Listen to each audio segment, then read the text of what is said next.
This is Detective Brian Ridge of the West Memphis Police Department. Currently in the West Memphis Police Department with Buddy Sidney Lucas. Okay, Buddy, you're aware that we're tape recording our conversation? Yes, sir. And you're aware of the VCR camcorder in the corner also taping the conversation, correct? Okay, do you have any problem with that? No, sir. Okay. Buddy, I have in front of me a rights sheet. Today's date is 10/14/93 and the time is 1:28 p.m. In front of me I have a rights sheet. It's a standard sheet with a heading for the City of West Memphis Police Department. And it's your rights. It's got your name, Buddy Sidney Lucas, your birth date 4/15/74. As an education, you're a high school graduate. Is that correct? Yes, sir. Okay. Place the CID office, today's date and the time. We are informing you that we are Detective Bill Durham. This is Bill Durham that's here in the office with us, and I'm Detective Brian Ridge, police officers of the West Memphis Police Department, conducting an investigation for the offense of capital murder, which was committed on or about May the 5th of 1993. Before we ask you any questions, you must know and understand your legal rights. Therefore, we warn and advise you that you have the right to remain silent. Do you understand that? Okay, those are your initials on that line in front of that. Okay, anything you say can be used against you in court. You understand that? And those are your initials again. Right. You have the right to talk to a lawyer for advice before we ask you any questions and to have him with you during questioning. You understand that? If you cannot afford a lawyer, one will be appointed for you before any questioning if you wish, no cost to you. You understand that? Those are your initials. And if you decide to answer questions now without a lawyer present, you will still have the right to stop answering at any time. Understand that? All right, at the bottom of the form is a waiver of rights. I have read this statement of my rights, and I understand what my rights are. I am willing to make a statement and answer questions. I do not want a lawyer at this time. I understand and know what I am doing. No promises or threats have been made to me, and no pressure or force has been used against me. Is that correct? Yes, sir. Okay, it's signed by you. Is that your signature? Yes, sir. Buddy Lucas. Witnessed by Bill Durham, and I'll witness it this time. Okay. What I need you to do is to recall back to this date that this capital murder occurred on, which is May the 5th of this year. Okay. What happened on that day? That day I didn't see, but that night we all had a barbecue. All right. You say we had a barbecue. Me, my mom, my cousin Rex, my brother, my little sister. Okay. Rex, what is his last name? Heath. Rex Heath. Your brother's name? Calvin Lucas. How old is he? He's 11. Okay. And your sister? Brandy Michelle Hudson. And how old is she? She turns 3 Sunday. Okay. And you're having a barbecue at your house in Lakeshore. Okay. And your mother is Mary Lucas, is that right? Okay. And what happens after the barbecue? We decided to take Jesse them some chicken. Okay. So me and my cousin Rex went over there, took him some chicken and everything. I asked him, I said, "Where's little Jesse?"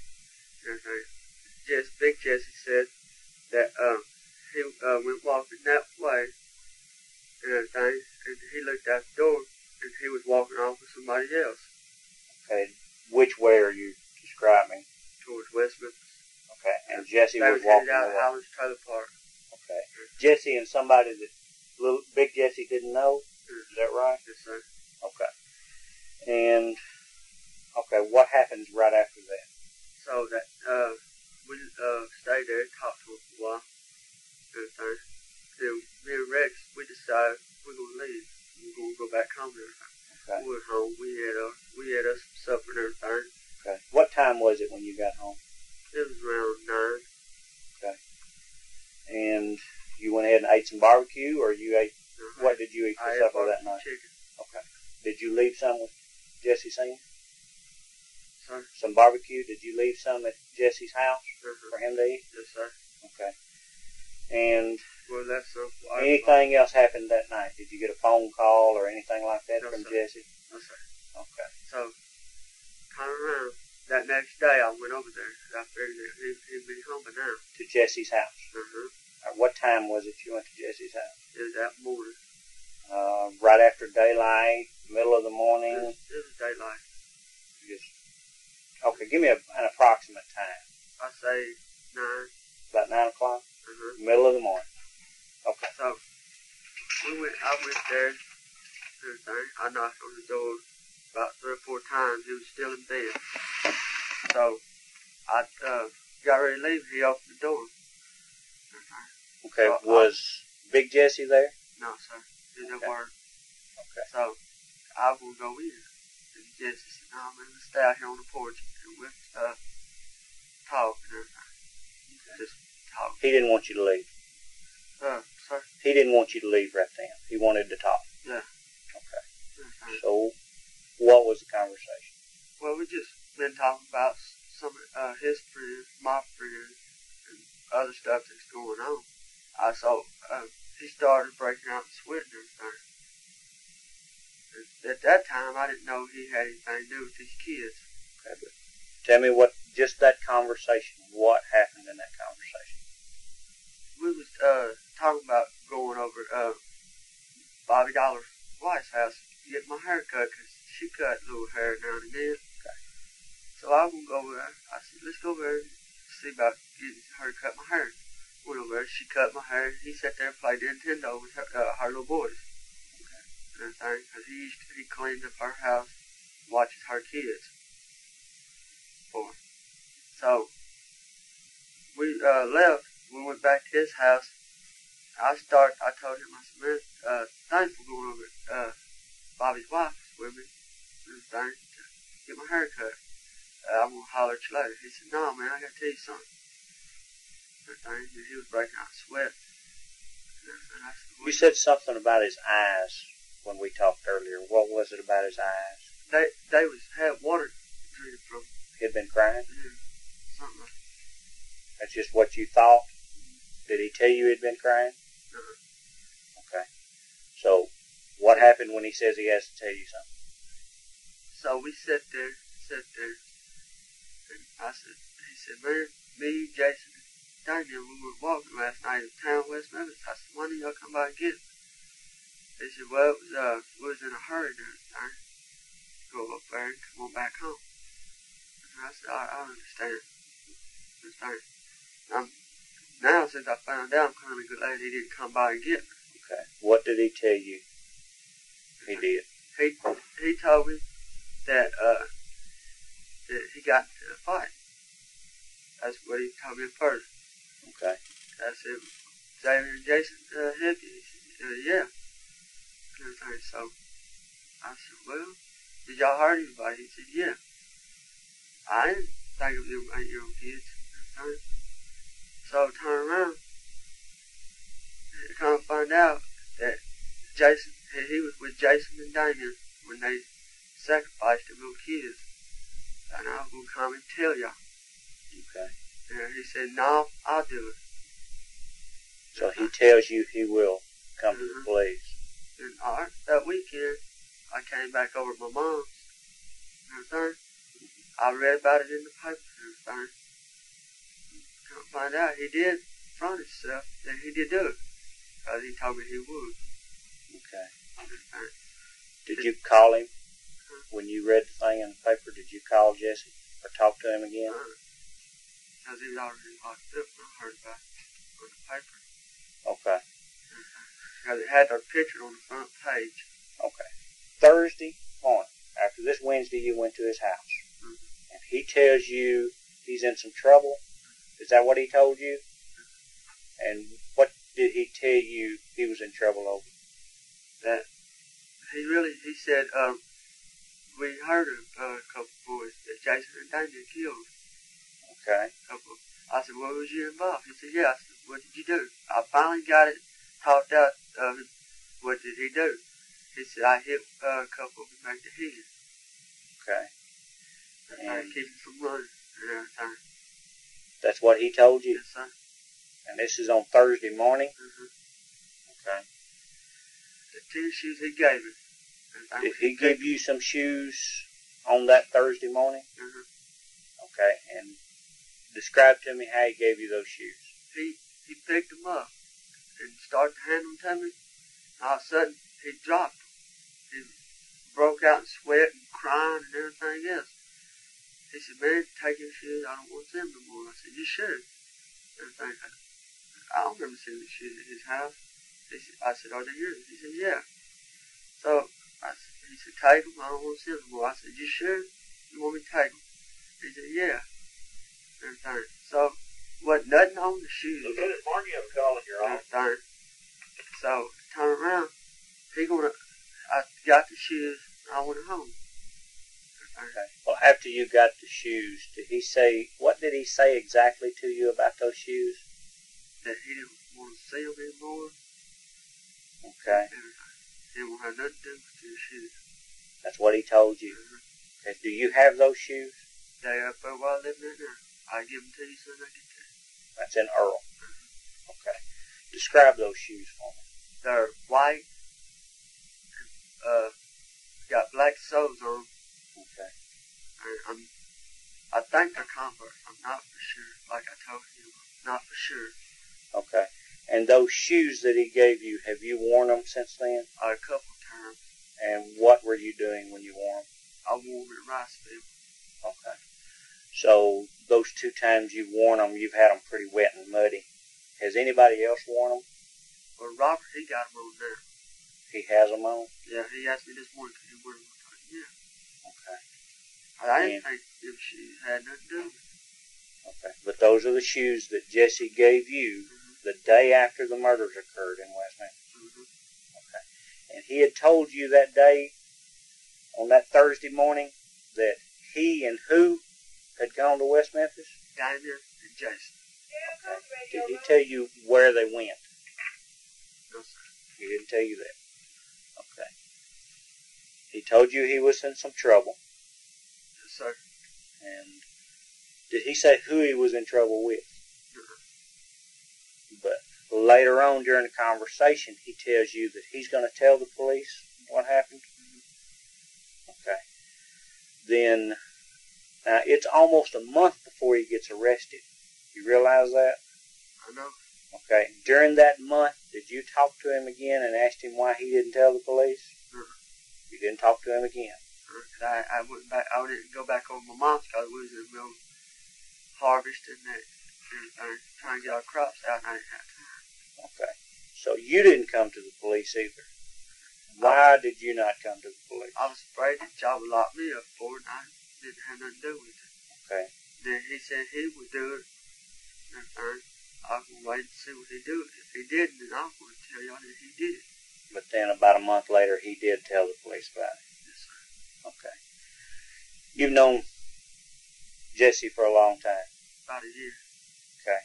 You know when Jesse tells a lie and when he's telling the truth. Yes, sir. When he was telling you these things that had happened on that Wednesday before, on this Thursday, did you believe what he was telling you to be true? Yeah, I could see it in his eyes. You knew he was telling you the truth. So you've known him long enough to know when he's lying and when he's telling the truth. Yes, sir.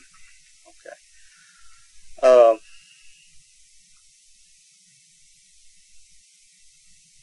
Anything else about any conversations you've had with Jesse? Have you talked to him when he was in jail? No, sir. Have you talked to his father or anybody like that No, since sir. he's been in jail? No, sir. Okay. Those shoes, we'll pick them up in a little while. You're going to take us to where they are. That's right? Yes, sir. Okay. I'm going to request and ask your permission. I'm not forcing you, but will you permit us to get your fingerprints, footprints, hair samples? Yes, sir. You don't have any problem with that. No, sir. I'm going to... Officer Jerome, will you go get a consent to search form? And I'll fill it out. We'll write in... Anything to help y'all out. Okay. Y'all, I feel so good, I told you. Okay. Now, it's been a long time 100%. before you came forward with this information.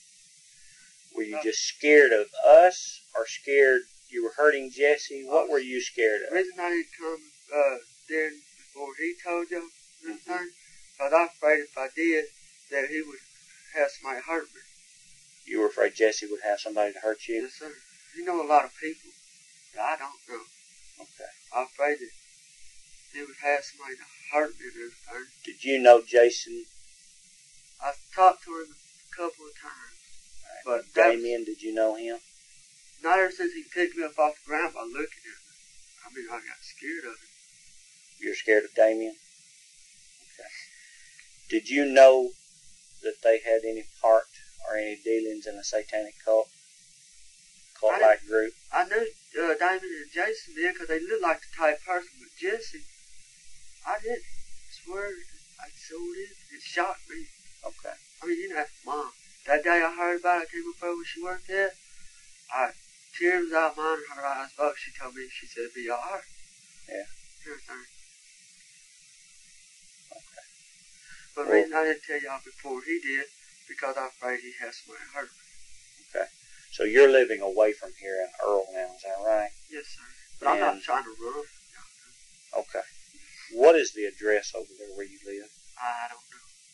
Okay. The address where we came and picked you up is Earl Rural Route. I believe it's Route 1, possibly Route 2, but the box number is 581. Is that right? Yes, sir. Okay.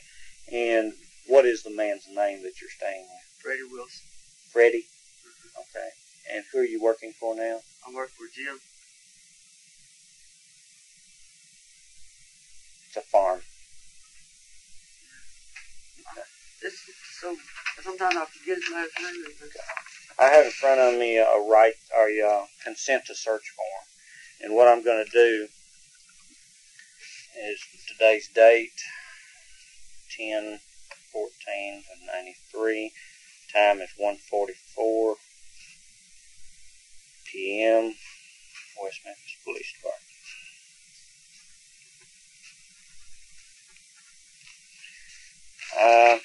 Buddy Sidney Lucas.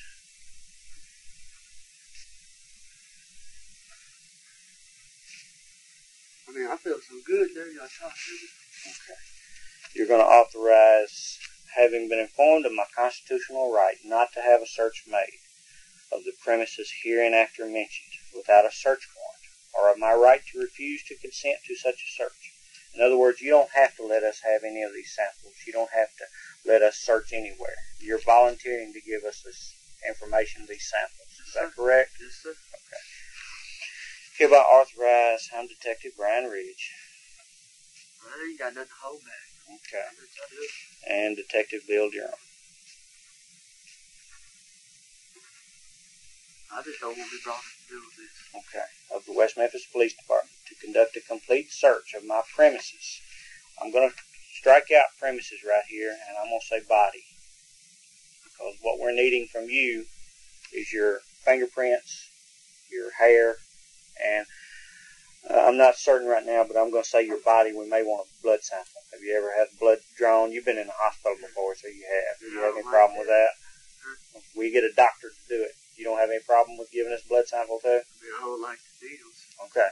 But if we need it, you'd be willing to give it? Yeah. Okay. If y'all need it, I will. And you're located now at the West Memphis Police Department. Like I said, I ain't got nothing to hold back. Yeah. The officers are authorized by me to take from my premises. I'm going to put a slant line right here and put body. Any papers, materials, or other property which they may desire. And I'm going to write in here, including a pair of tennis shoes,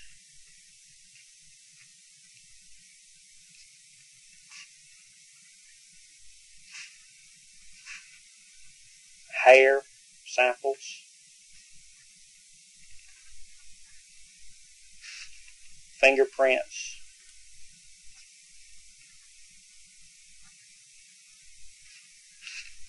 footprints. Y'all ain't gonna draw blood today, are you? Oh, if we did, it would do it at the hospital.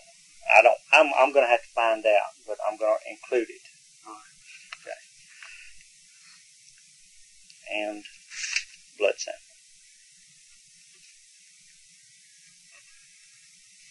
This written permission is being given by me to the above named officers voluntarily and without threats or promises of any kind. Is that all? We're not threatening you. So, okay. I need you to sign right there on that line.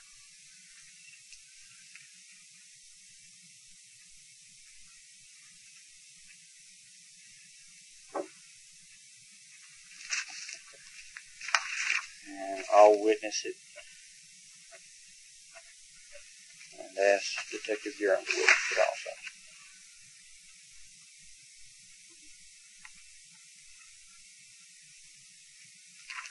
And in this remarks part of this, the only thing we're looking for is evidence concerning this case. Okay.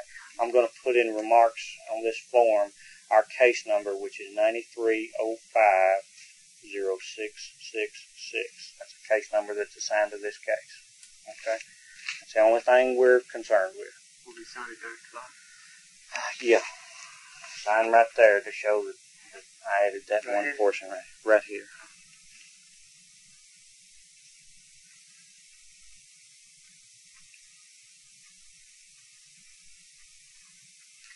Okay. At this point,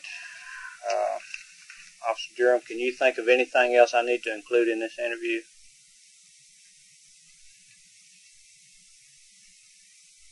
Have you talked to anyone else about the conversation that you had with Jesse Miskelly? No, sir. Do you know if Jesse Miskelly has had conversations with anyone else to your knowledge concerning these murders? No, sir. Okay. I'll conclude this interview at this point. The time right now is 1:49 p.m. That'll conclude this portion of the interview. I'm going to leave everything running right now, and I'm going to ask you, are you going to consent to a polygraph examination in a few minutes, if it's a need be? Yes, sir. Do you understand what that polygraph examination is? Well, what is polygraph? It's a lie detector. In other words, he'll hook you up to a machine, and he'll ask you a series of questions, and then it will say whether or not you're telling the truth. You don't have any problem with taking a polygraph test? Okay. We'll take care of that later.